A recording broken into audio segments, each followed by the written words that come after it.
All right, let's dive right in. We're about to go on a journey, a search for a kind of hidden code, a secret language that seems to connect ancient symbols, the vast design of our galaxy, and maybe even consciousness itself. I mean, what if these things, ancient mysticism, modern astronomy, your own thoughts, aren't separate at all? Just imagine for a second that there's a fundamental pattern, a single blueprint that reality uses to build everything, from strange diagrams to spiral galaxies, all the way down to you and me. Let's see if we can find it. So, our investigation kicks off with a symbol that has fascinated alchemists and mystics for literally centuries. It might look like just a simple drawing, but what if it's actually a map of the entire universe? Now, when you hear a philosopher's stone, your mind probably jumps straight to turning lead into gold, right? But for the real spiritual alchemists, that was all just a metaphor. The actual goal was way deeper. This symbol was a guide for achieving inner harmony, a union of our physical and our spiritual selves. So the real treasure wasn't wealth, it was wholeness. So let's actually break this thing down. That big outer circle, that represents the entire universe, what they called the macrocosm. The inner circle, well, that's the divine spark inside each of us, the microcosm. The square is solid, stable. It represents our physical world, our bodies. And that triangle in the middle, that's the real magic. It's the dynamic bridge, the force that connects spirit and matter and brings them into harmony. Okay, so I want you to hold on to that blueprint of spirit, matter, and union, because we are about to take a massive left turn. We're leaving behind ancient alchemy and jumping straight into the world of modern mathematics, where scientists have developed a fundamental structure for organizing information, something they call the C.O.R.E. model. And this is where it gets really, really weird. When you put the ancient symbol and this modern mathematical object side by side, the similarity is just uncanny. The circle, the spiritual container, it maps directly to the C.O.R.E. model's cauldron layer, which is its outer shell. The square, representing physical matter, lines up perfectly with the central brace, its stabilizing core.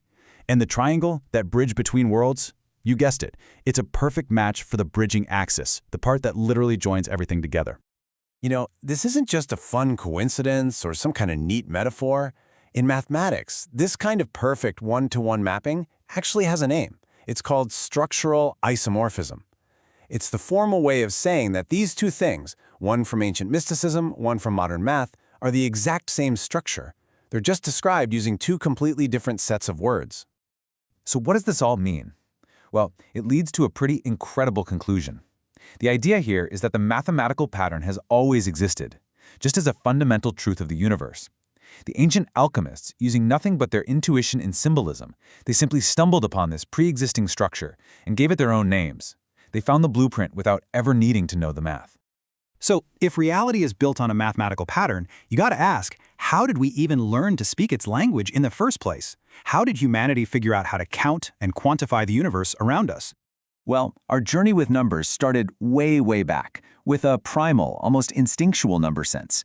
We started writing it down over 20,000 years ago, with simple tally marks on bones. Eventually, we developed these really sophisticated finger-counting systems, a practice called dactylonomy, that could represent numbers all the way up to 9,999. Then came the first written number systems in Mesopotamia and Egypt, and then a true revolution.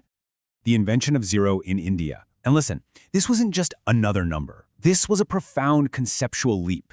It was the idea of something from nothing, the absence of quantity, and it was the absolute key that unlocked the positional number systems we use today.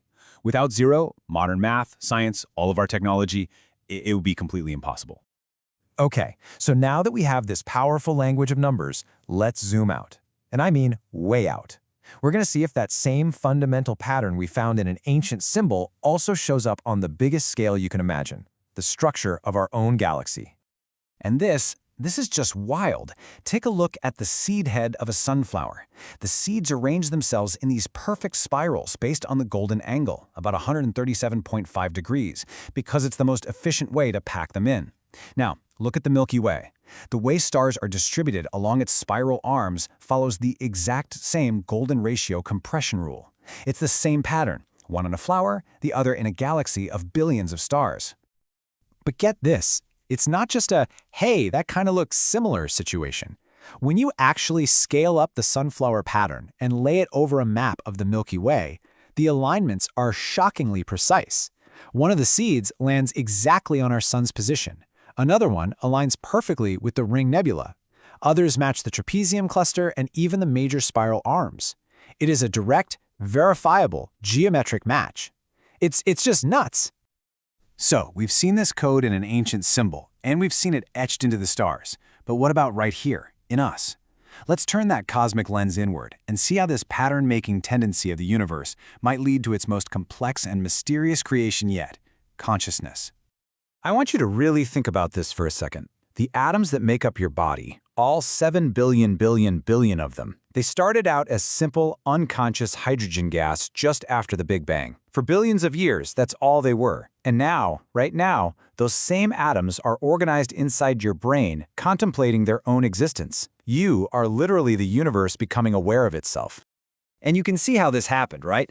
It's like a clear progression, a ladder of increasing complexity. First, you get simple hydrogen atoms. Then stars cook those atoms into heavier elements, the building blocks of life. Eventually, chemistry becomes biology, and simple cells emerge. Those cells form networks, brains, to process information. And then finally, through that integration, the universe, through us, woke up. Okay, so let's bring it all home. We've seen this common thread, this hidden pattern running through ancient alchemy, modern mathematics, the very structure of our galaxy, and even the emergence of life itself. All of this brings us to a really profound question, doesn't it? You have mathematicians with their equations and their rigorous proofs, and you have mystics with their ancient symbols and their intuition. Are they just walking different paths to the exact same destination? Are they just using different languages to describe the same fundamental reality? And maybe that's the core idea of this whole journey, that both science and intuition aren't creating anything new. They are both simply rediscovering the same fundamental code, a pre-existing pattern that is literally woven into the fabric of the universe, just sitting there, waiting for us to find it. So I guess I'll just leave you with this one final thought.